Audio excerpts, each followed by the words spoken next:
Greetings, this is Ukrainian Prism with our weekly video digest, documenting the unwavering resistance of Ukrainians to Russian onslaught and the horrific crimes committed by Russian invaders.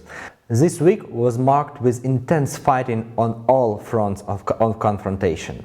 In Kharkiv region, especially due to unsuccessful attack of Russian forces on the city, new damages to civilian infrastructure were caused, and they were immense. Of course, the city of Izium, near Kharkiv, remains one of the focal points of Russian assaults, because Izium is still one of the main infrastructure hubs and locations for Russian troops in order to attack Ukrainian armed forces in eastern Ukraine.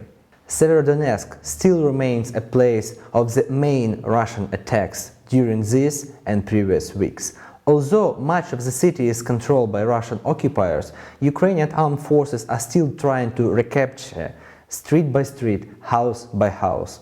Mostly Ukrainian resistance is situated in the Azot chemical plant, which is to some extent a similar case as with Azovstal in Mariupol. Ukrainian defenders and civilians are still trapped under Russian shellings and bombardments, and they still cry for more help and more support, both from Ukrainians and the international community.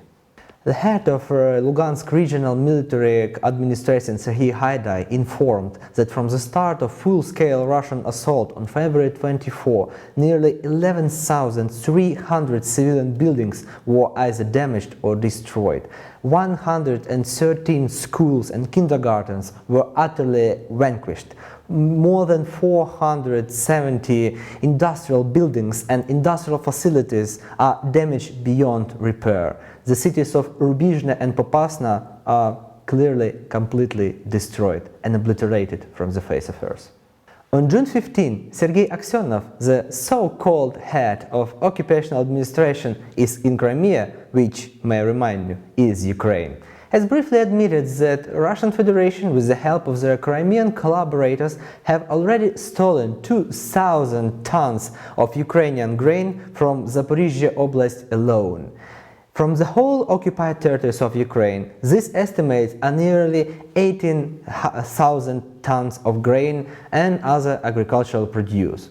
Once again, we see the same tactics applied by Russian Federation as by the Soviet Union nearly 80 years ago, when a man-made famine, also called Holodomor, was created specifically here in Ukraine to suppress Ukrainian resistance. Once again, in the 21st century, we have the same instruments, and unfortunately, the same repercussions may come. During the last week, according to the open data collected by our team, 27 Ukrainian civilians were killed and 100 injured due to Russian continuous artillery barrages and missile shellings. The Russian occupiers are still using methods that violate the rules and laws of war. They attack civilian infrastructure.